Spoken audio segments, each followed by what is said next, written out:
So you may want to have your block close by. We're going to start in Vajrasana, which is basically just sitting back on your heels. And I'm going to turn around to face you so that you can kind of see preparation for this pose. I want you to take the time to really lengthen the ankle. So actually lifting all of the toes at one time, kind of stretching the front of your ankle, and then doing the same on the other side. If you have really tight ankles, propping up on a blanket, so kneeling on a blanket so that your shin is on the blanket and the toes kind of hang off the back of the blanket is an option. The other discomfort may be in the knees.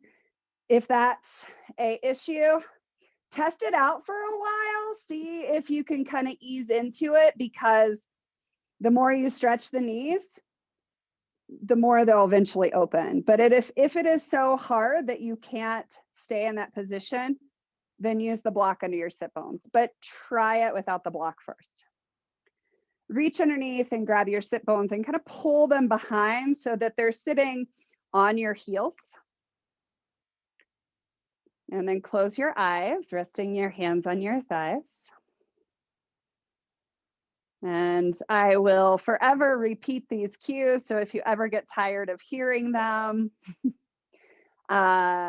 notice what happens when I don't say them. So chin tucked, drawing the chin towards your neck and then scooping it up towards your neck or your throat, lengthening the back of your neck.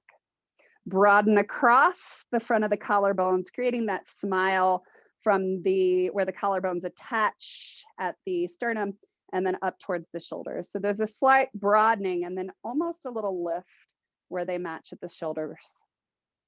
Lower ribs in, so finding that zone of opposition or apposition where the bowl of your rib cage mirrors the bowl of your pelvis.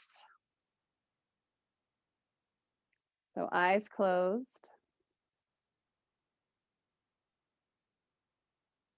Allowing yourself to kind of settle into this position. And as you start to settle, notice those parts of your body that start to move away from the cues. And just recognize that as what it is. And then reestablish your cues. And for me, my right shoulder tends to roll inward. And I start to lose the zone of apposition. My ribs want to push forward. So that kind of tells me, oh, isn't that interesting? And then I try to re-find.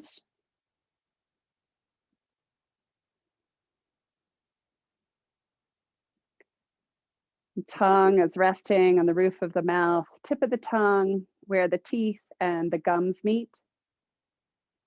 The rest of the tongue supporting the roof of your mouth or the bottom of the nasal cavity. And start to shift your awareness to your breath. And start to quiet your breath. So notice your natural tendencies when you start to bring your awareness to your breath. How does your breath change? And can you resist the change? So just allow the volume that you naturally inhale to be the volume that you work with. Noticing if you start to shift the length, and just try to start from a place of where you normally reside in your breath.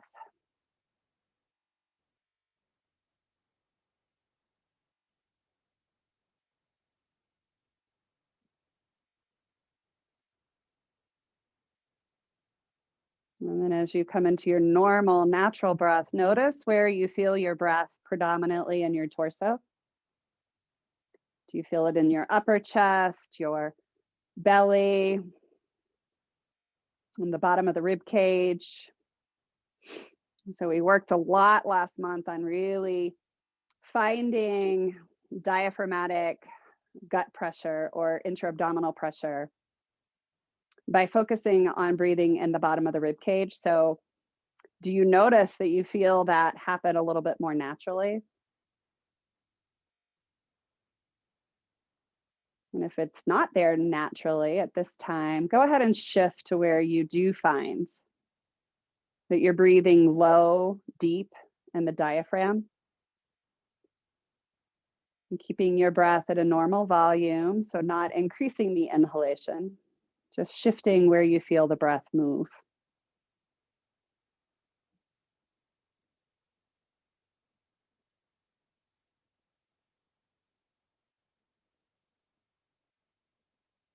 And as you start to bring the breath deeper into the diaphragm, noticing if you feel less movement in your upper chest, your neck.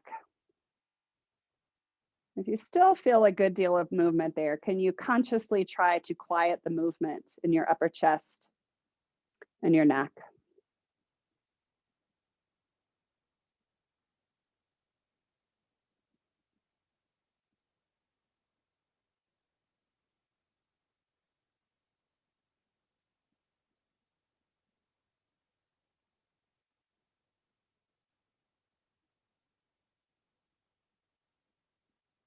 As you sit with your breath for a while, notice if it starts to transition into a slower pace naturally.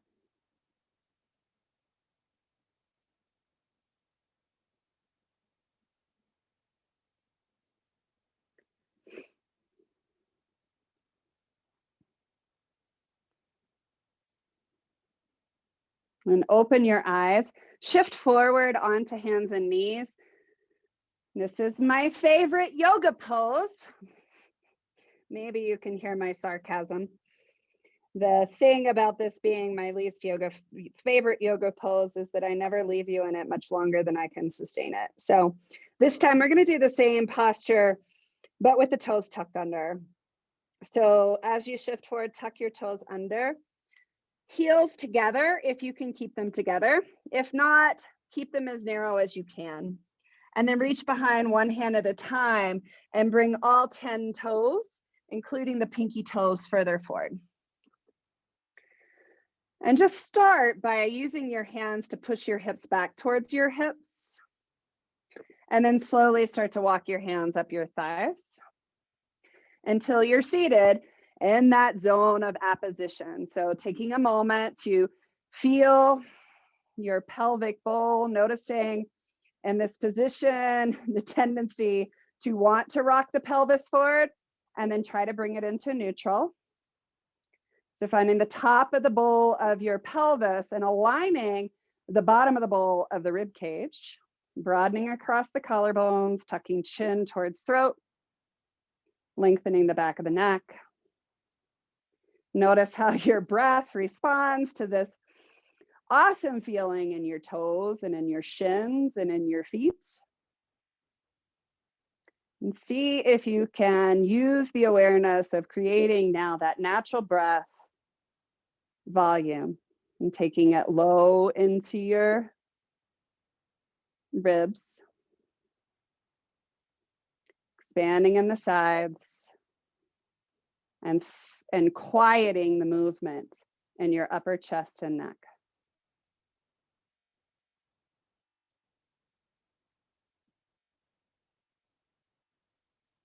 I'm going to take about 4 more breaths here.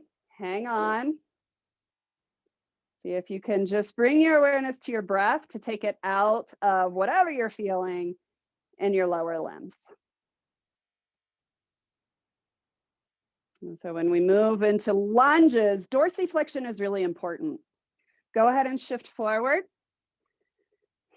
Turn the tops of the feet back and just pat the tops of your feet on the floor.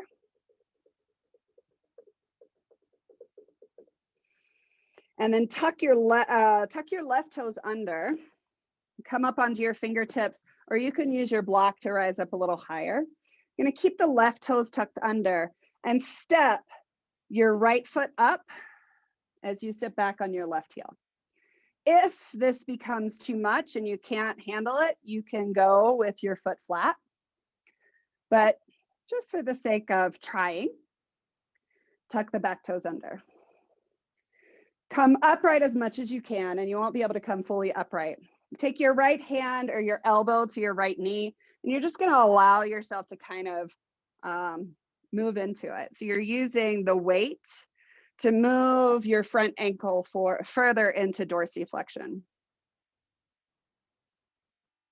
And then depending on how that feels, you can bring your hands to the floor. So start to push your knee towards the floor, keeping your right heel on the ground. So reach your right heel back, almost as if you're dragging it towards the back of your mat as you push your knee forward.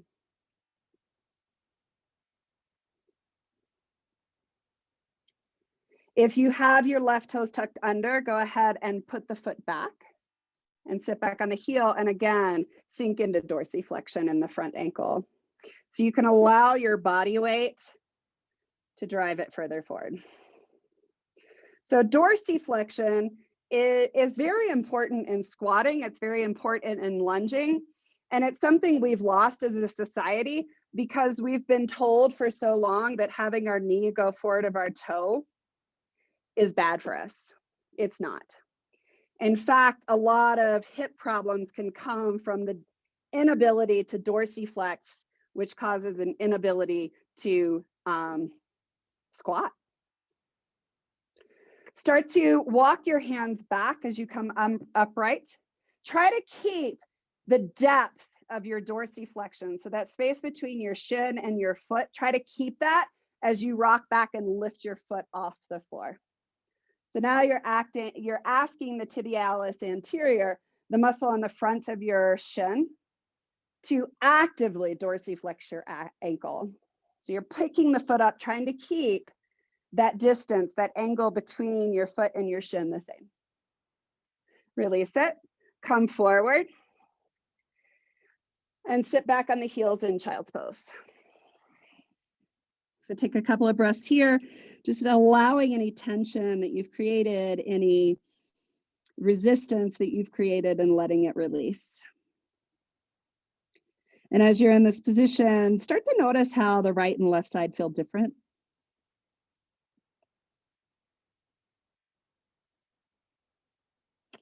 And then we'll go to the other side.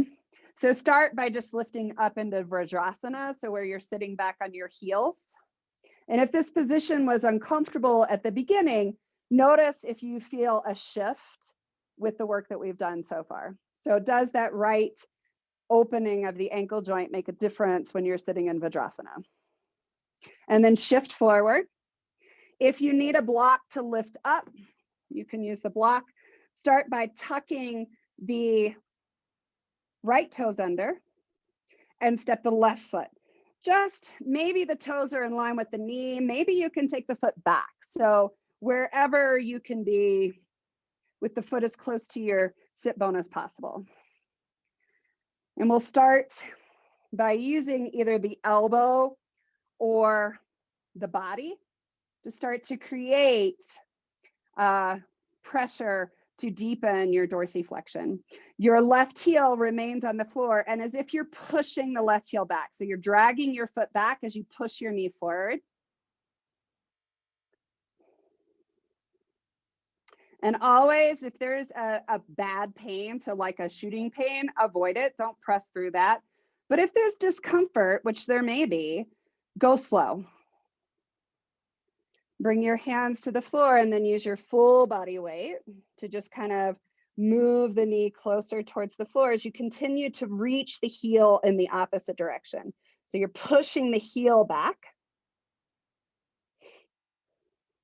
And then you can go ahead and untuck your right toe and sit back and see if you can go a little deeper.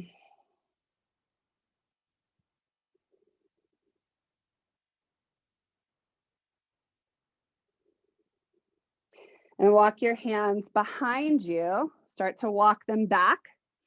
Find whatever you need in the front of your leg to keep the angle between your shin and your foot the same. Lean back and lift your foot off the ground. So the heel stays on the ground, but the ball of the foot comes off the ground.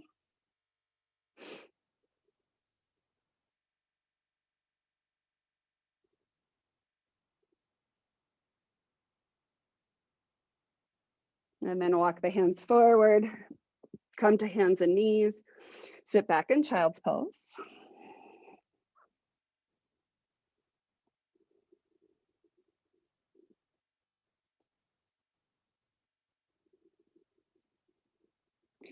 And then knees together, toes together, bringing the heels together as close as you can.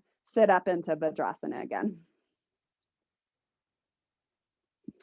Just to always check in to make sure, are we doing anything? Has anything shifted?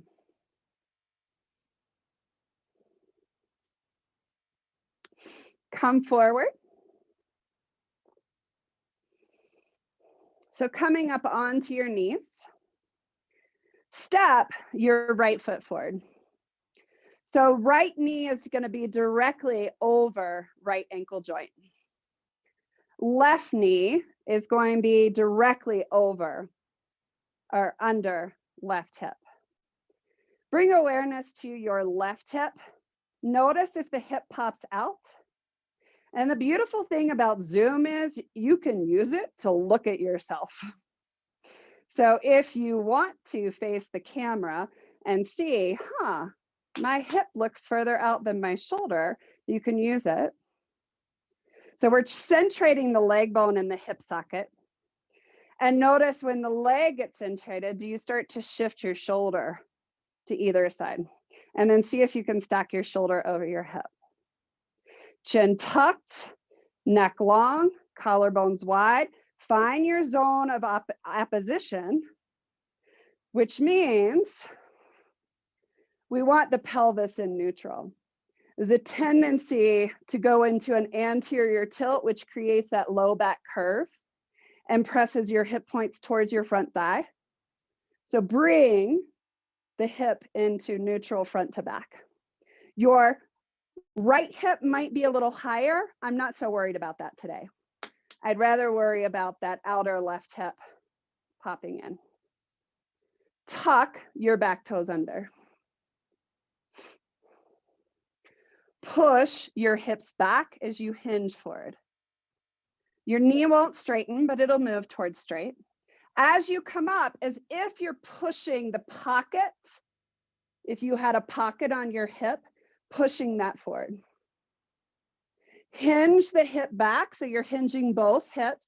Push the hips back, moving towards straightening your front leg.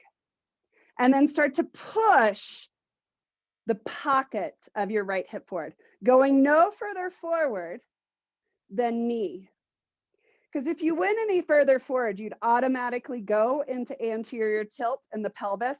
I don't want that. I want it to stay in neutral. Untuck your toes. Move the hips back. Maybe this time you could lower the hips towards the heel and let the right leg straight. Start to push as if you're pushing your pocket forward to come back up into that 90-90 position. So play with this a few times. Trying to keep your zone of apposition, your awareness of your pelvic bowls being in unison, staying together. Chin tucked, neck long, collarbones wide. Each time you come up, pushing the pocket forward first and not going any further forward than that 90-degree in the back knee. Push. One more time. So we're training hip hinge and hamstring and quad. Come back to double kneeling position.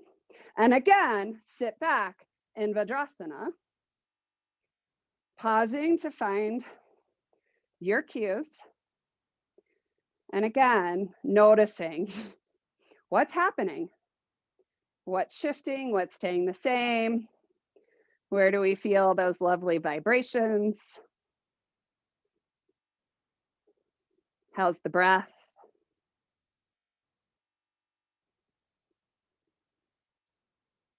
And then lift back up onto your knees and let's do the other side. So right knee stays on the floor, left foot comes forward. We're starting with the back toes tucked. Notice your hip. This is my hip. Like this is the one that wants to pop out. So finding hip in, perhaps using your camera to kind of look at your body, because what we feel like we're doing It is not always what we're doing. Notice if the shoulders shift to either side. Find your zone of apposition. This left hip will be slightly higher. That's fine. But notice hip points, front and back, shoulders over hips. Keep your ribs and your hips in line as you start to shift hips back. And then to shift forward, push your pocket forward. Notice the tendency of your hip to kind of want to push out to the side. Can you keep it in line? And after a couple of rounds with toes tucked, untuck the toes. And as you shift back towards the hips, move towards straightening your right leg, which means you'll be sitting on your back heel. And if you do have the camera to where you can see yourself, notice what you do with your hip as you go forward and back. Do you push it out to kind of help? Does the other hip push out? Notice your breath. Couple more times. What I am seeing in myself as I go back, I lean my body to the left. I'm going to try to keep it in line. Come up, bring both knees together, and sit back. Pausing. Reestablish your cues. Slow down your breath.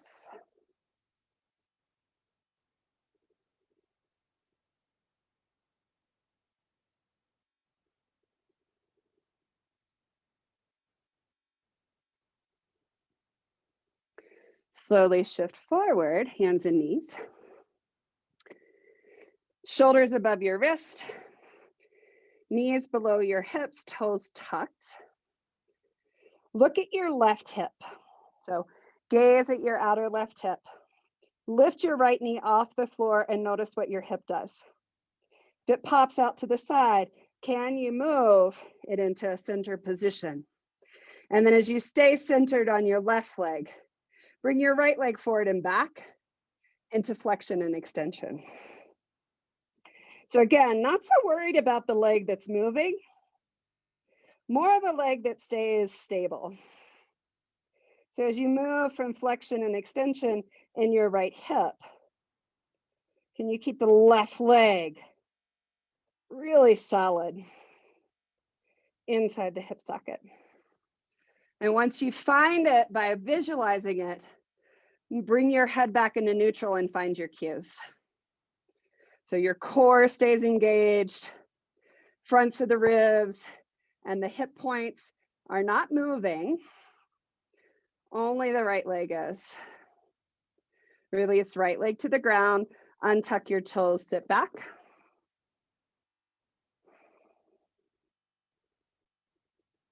Slow down your breath, slow down your heart.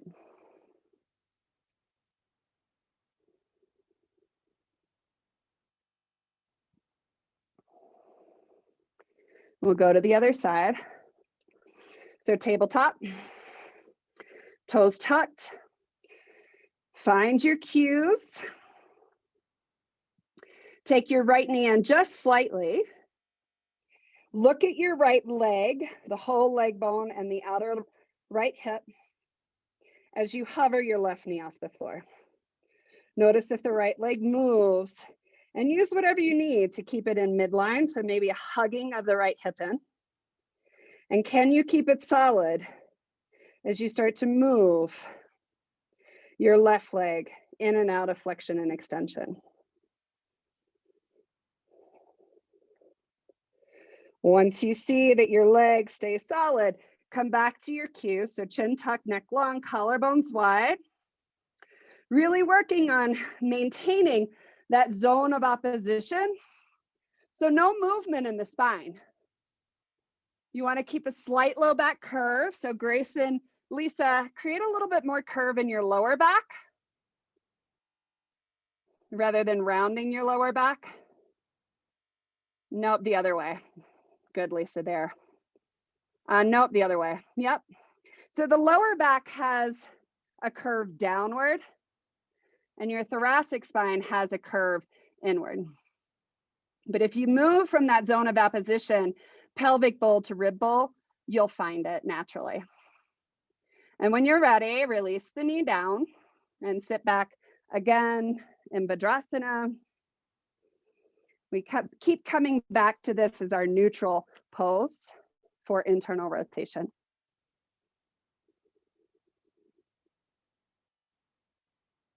Finding the breath deep in the lungs. Trying to quiet the movement and the collarbones and neck. And finding a natural state of your breath.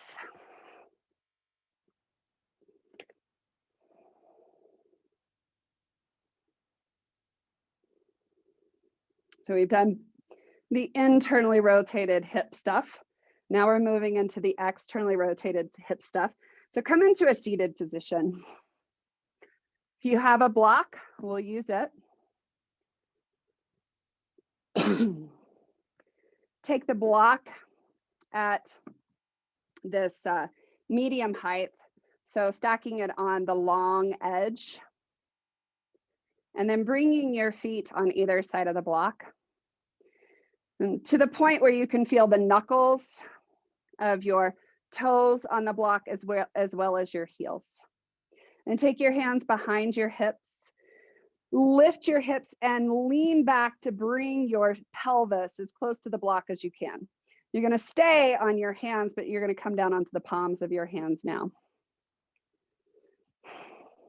So find your zone of apposition here. Your shoulders broaden across the front. Chin is tucked, neck is long. You are looking straight forward, so it brings the chin a little closer to the chest than normal. Lower ribs down and in. Pelvis in neutral front to back. In accordance with the rest of your torso. Start to press the ball mount of your big toe into the block and your inner heel. And at the same time, reach through your inner thighs. So where you see that seam of your leg, push it out towards your knee as you push the inside of your foot into the block. So inner edge pushes down as you reach through your inner knee. So your big toe mount and inner heel is connected to external rotation in your hips. Keep pressing. And then find the pinky toe and your outer heel and press those more into the block. And you'll feel your outer hips engage.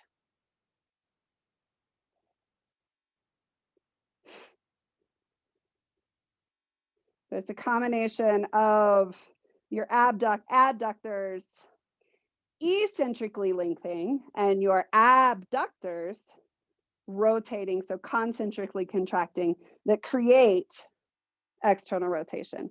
Let that go. Bring the feet to the floor and just take a few breaths, letting it kind of simmer a little bit.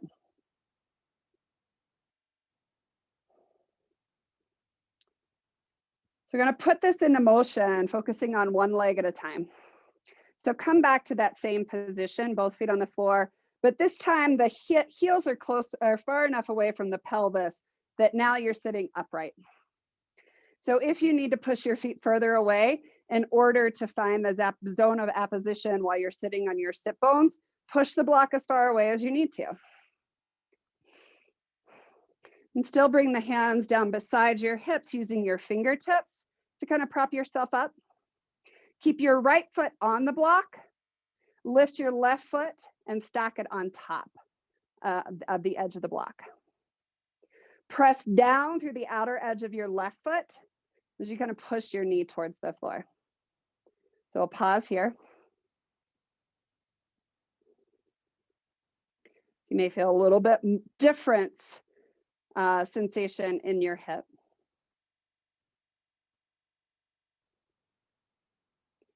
Lean forward, bring the hands forward. Find your zone of apposition with your ribs. So taking your lower ribs in. Shift your weight, taking your left knee down as you kind of lift your right knee up.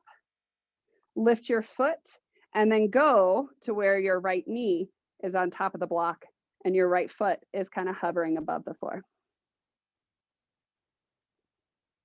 If you need to use your hands, you can bring your hands on the floor on either side of your right knee.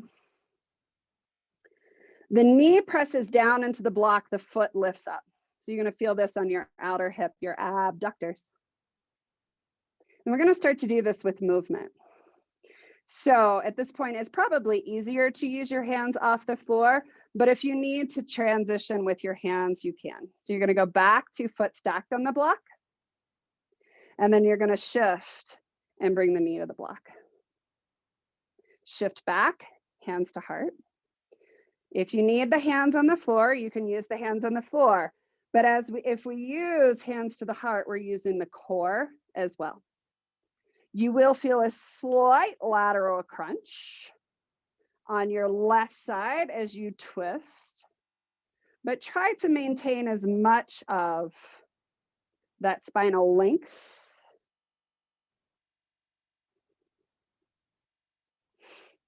One more time through the full rotation.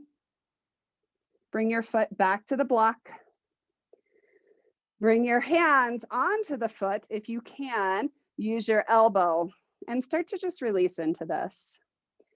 You want to use your sensation that you're feeling in your hip as a guide and not forcing it, but you can use the gravity of your elbow and your breath, your natural breath, trying to notice when you hold your breath. When you hold your breath, typically it's hard to release tension in the hip. Shift forward, lift your leg off and extend it long. So left leg is down on the ground. Take your block and your foot as high up your right thigh as you can, or left thigh as you can. Push the ball mount of your big toe into the block. So your right knee is going to lift off the floor. Rotate to bring left hip down and find your zone, rib to pelvis. Reach your arms over your head. Press your foot into the block as you start to hinge forward. I'm not so worried about trying to keep your spine straight. Spinal flexion is fine. So you can allow your spine to flex a little bit as you come into your range of motion. Keep pushing your left foot or your right foot into the block.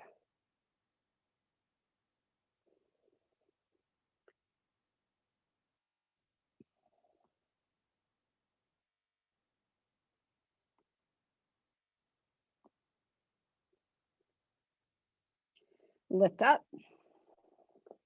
Bring both feet back to the block. Hands behind the hips, lift the hips and bring the hips as close to the block as you can. So we're going back to this one. Bring your palms of your hands down, lean back more. Press to the ball mount of your big toe and inner heel as you reach through the inseams. And then your pinky toe and your outer heel. And just notice if you feel a difference side to side. Maybe you do, maybe you don't. And then shift your hips back as you come into an upright position, knowing you can slide the feet forward. And then take your right outer edge of your foot to your block. Start to lean forward to your kind of stopping point. So you're not pressing through or forcing anything to stretch. You're kind of feeling what's going on your hip. And then using your breath. So making sure you're breathing low, slow, and more in a natural breath than trying to deepen it or make it bigger. And then maybe you use your elbow or your hand to allow gravity. You're not forcing it, but just to allow that added load to maybe release a little bit more. So we're not going into a deep forward fold here. We're just kind of hanging out with what our body is showing us.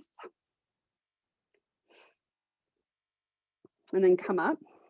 Start to turn your hands towards the floor on either side of your left knee.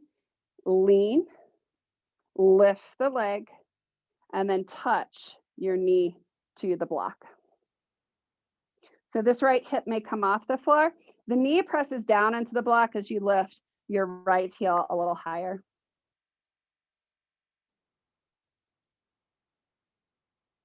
And we're going to start to add movement.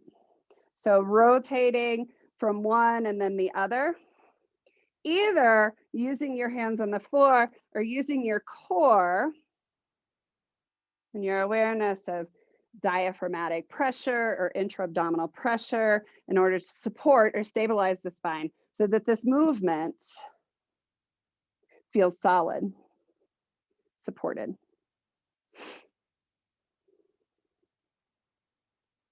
And as you move through this, notice if you feel a difference from the other side. Is one side easier, one side harder? And then if you think about it, when you were kneeling and you notice that one hip might have popped out, is it by chance? Is there a connection? Next time you come up, stay up. Outer edge of your foot presses down. You can deepen into this stretch, noticing what you feel. And then stretching right leg long. Keep the block and the foot connected as you slide the block up your inner right thigh.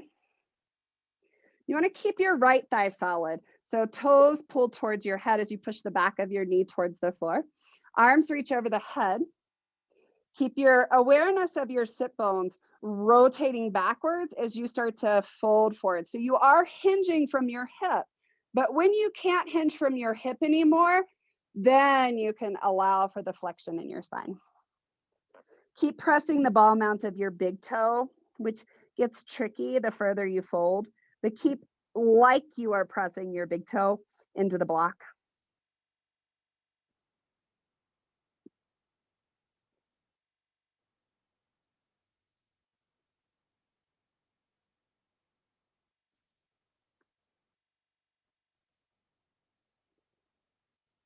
Slowly come up.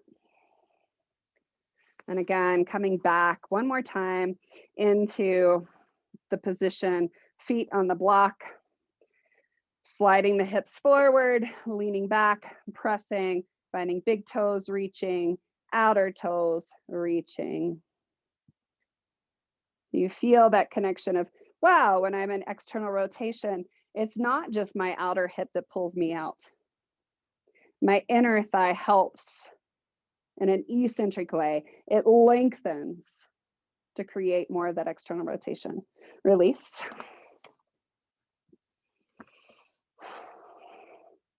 So we're going to come into a similar thing that we did on the other side, but an external rotation.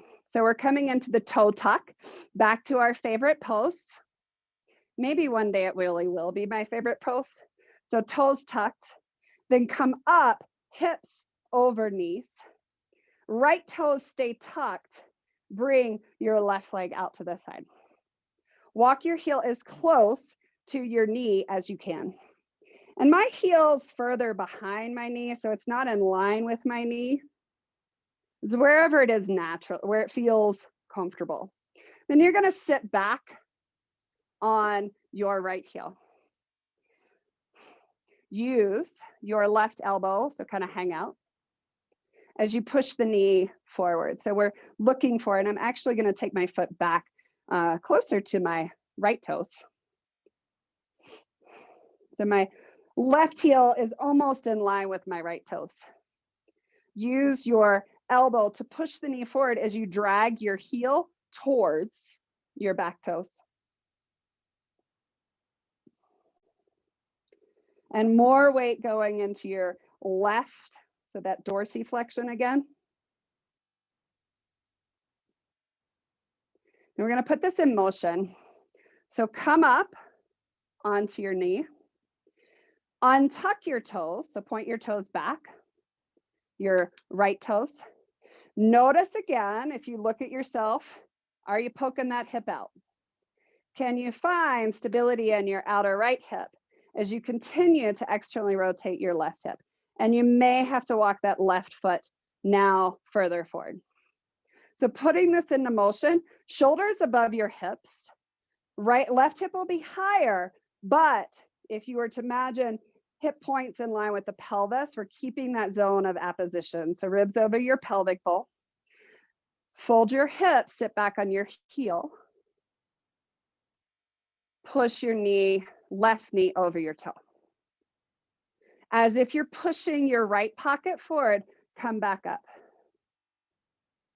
So can you move in this with awareness of the outer right hip, outer left knee, and move in and out here? Can you use your core? So when you lift up onto the right knee, is your zone of apposition staying kind of balanced? Push the pocket forward, ribs move in as you push the hips forward. Thinking of keeping ribs over the hips the entire time. Notice your tendency to lift your head, so keeping your chin tucked and your neck long. Good. Come onto your knees, and we'll go to the other side. So lean forward, tuck your toes. Lift up onto your knees. We'll start, heel as close to your ankle as you can bring it. Sit back and moving first into dorsiflexion. So right hand is on the knee, pushing the knee straight over your second and third toe. Wrapping your outer right hip under. And notice how that hugs the left hip under too. So starting to drag your right foot towards your left shin, which is going to encourage dorsiflexion. Then lift up, untuck the toe, bring the right foot a little further forward. Notice your tendency to push that left hip out. Find the centration in your hip. So keeping the hip and the shoulder kind of in alignment as you start to move forward and back. And where you place this front foot is dependent on where you can keep this awareness of your hip, your outer left hip, hugging in, maintaining your cues, and allowing for that awareness of when you come into that flexed position of pushing the right knee over your second and third toes.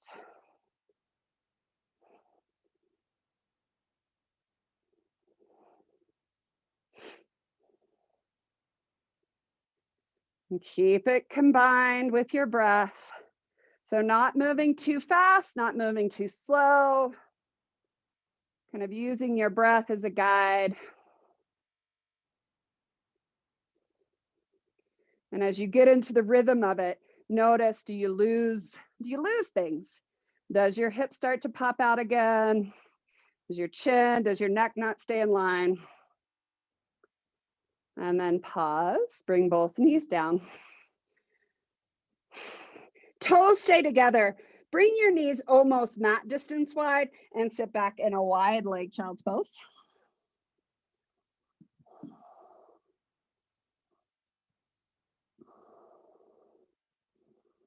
Notice, do you collapse into your low back here? Not over efforting, but keeping some awareness of that zone of apposition between the ribs and the top of the pelvis. So keeping a slight tone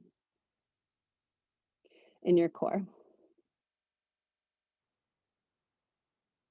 And noticing how different this feels as your breath starts to slow down and move deeper into the lungs.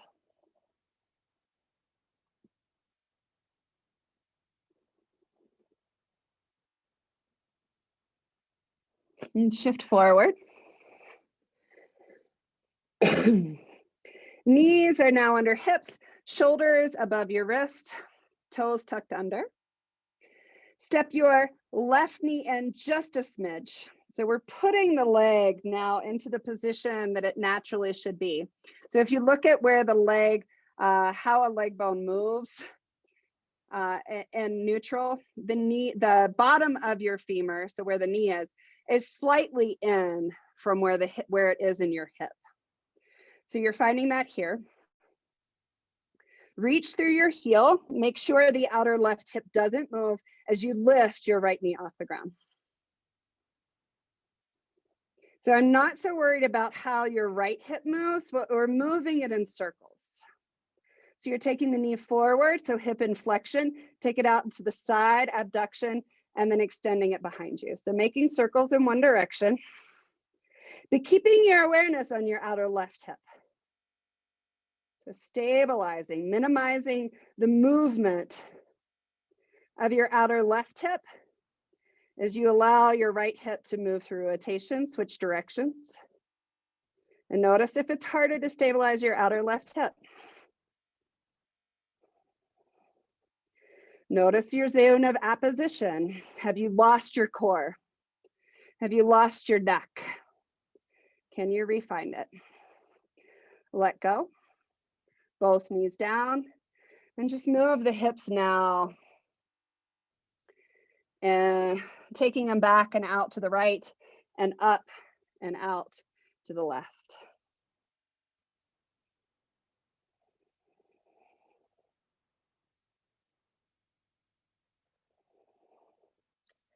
And come back to tabletop, and we'll do the other side. So from knees under hips, shift your right knee just in slightly, like not even an inch. Start to find your outer right hip. Stabilize it in as you lift your left knee off the ground. And then with awareness on your right hip, start to move the left leg in circles. So minimizing the movement of your outer right hip, of where the leg bone sits in the hip socket in your right leg, and allowing the full maximum movement you can create in the left hip as you stabilize in the right. Switch directions. Check your zone of apposition. As we start to get used to patterns, we start to lose those things that stabilize. So restabilize using the breath. Restabilize using those connections to spine. Release back. And this time, toes untucked, press back and out to the left, and press out and up to the right.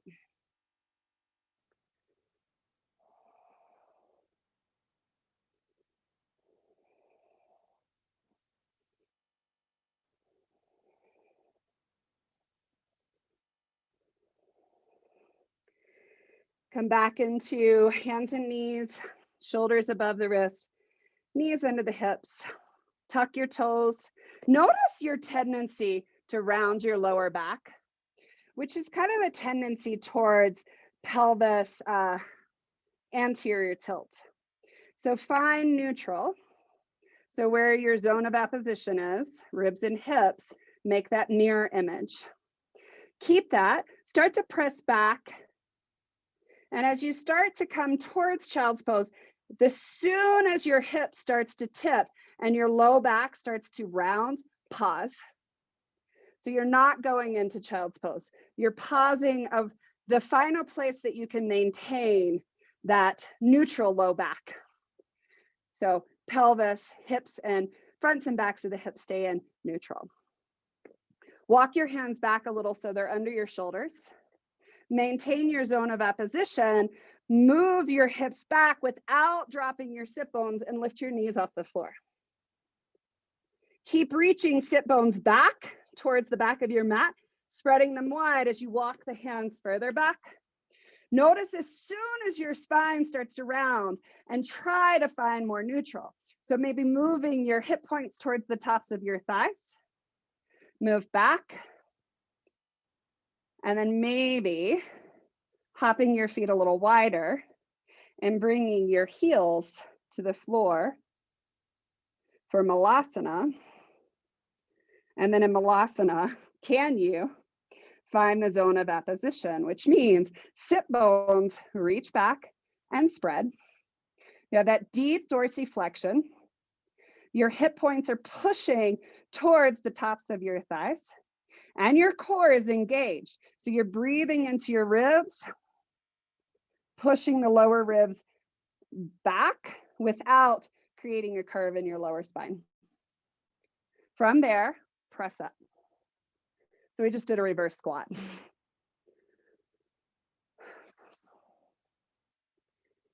All right. Final thing. Feet are wide. Outer edges of your feet parallel. Hands on your hips. So fingertips on the fronts of your hip points, thumbs on the back. If you can turn to face the camera and see yourself, it may be very helpful. We're going to go to the right first. Keeping your hips in neutral, start to bend your left knee over your second and third toe. So your chin, your sternum, and your pubic bone all continue to make one line. Start to hinge from your hips, so push the hip crease back. Press to the ball mount of your right big toe. Press to the pinky edge of your left foot. Keep your zone of apposition. Notice where you lose it. Knee turns out or tracks your second and third toe, but continue to press the ball mount of your big toe. Hands stay on your pelvis as you start to transition to the other side, come up to neutral. Notice when your pelvis starts to shift and keep it in alignment as you bend the knee on the opposite. Then hinge, so karate chop your hip crease back. Knee is tracking second and third toe. Big toe, left foot, pinky toe, right foot. Chin, sternum, pubic bone, all stay in one line. Press down through your left foot, come back up to neutral. Keeping your pelvis and ribs in that zone. Again to the right. Hinge, pressing the hip crease back, knee over second and third toe. Keep it there as you press through your big toe, left pinky edge. We're gonna add, so hands to your hips, keep your zone as you come into an upright position. So now you should feel a stretch here. Notice if your pelvis tilts forward or back, try to find neutral. Straighten your right leg. Shift to the left, allowing your hip to hinge, and you create that fold. Big toe is knee stays tracking second and third toe, pinky toe, right foot. Knee presses out, you're gonna feel that in the outer hip. Pinky toe or big toe presses down, feel that in the adductors. Keeping your hips moving with the rest of your torso, come upright. Now more awareness is on the pinky edge of your right foot.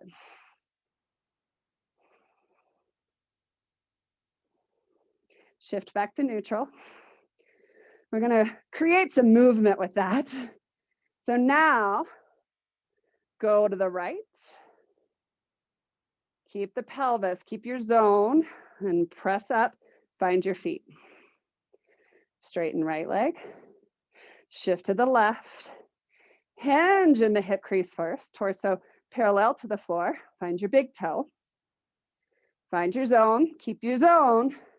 Knee bends or stays bent as you straighten the torso up. Press up. Keep going. So can you go through all these things? Finding connection to the hip, the feet, your zone.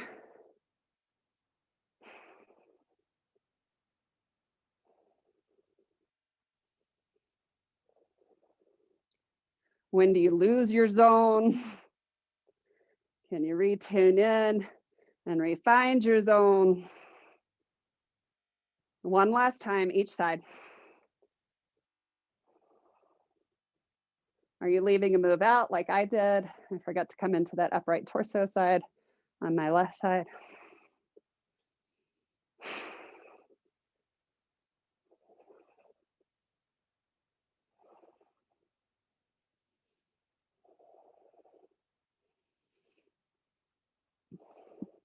Come upright. So the final thing we're going to do is kind of what we're moving towards in Friday's class. We're going to go into Skandasana. So turn your right toes out slightly. Start to shift, pushing the knee over the second and third toe. Folding forward when you need to bring your hands to the floor. How low can you go, keeping your heels on the floor? And then turn your left foot up towards the sky. So it's a low lateral lunge. You can always use a block. You can always lift your heel off the ground. Use your hands to press back up, wide leg position. Left toes out. Bend the knee, so find the hip hinge. Continue, fold forward, hands come to the floor. Maybe the heel comes off the floor. Maybe you can keep it down as you point your right toes up towards the sky. You can use that zone if you want to try to bring hands to heart. Then come back into a wide leg, half forward fold. Press through the ball mount of your big toe and inner heel, pinky toe and outer heel. Feel that translate up into your hips and then fold forward. Woo, my left thigh is shaking.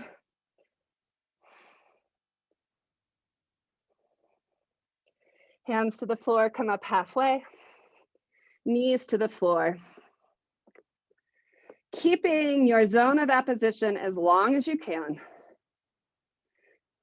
So ribs in, fronts and backs of the hips parallel. Start to press the hips towards your heels. When you can no longer maintain your zone, let your spine round and come to the floor.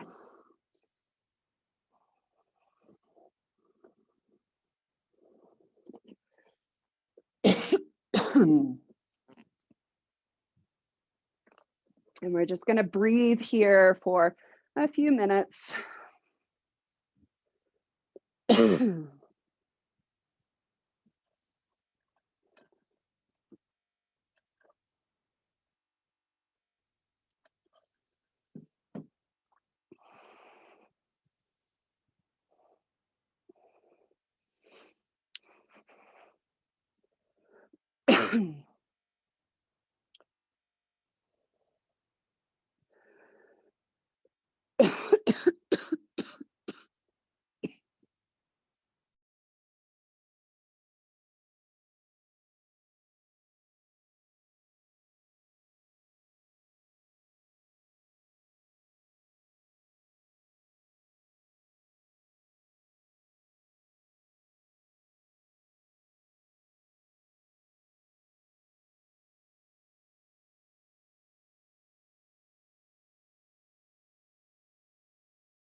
I'm choking on something.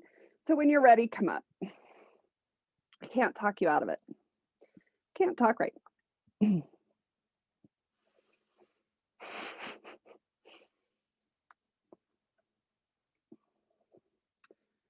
There's something in my office that always makes me cough. This one was really bad. So whenever you're ready, come up. You can come into a regular seated position. Notice if you feel a solid or more solid connection to where your sit bones connect to the floor. Notice your tendency towards your zone.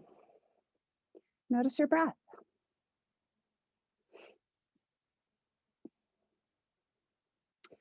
Thank you.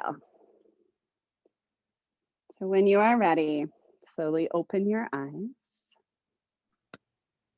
Namaste.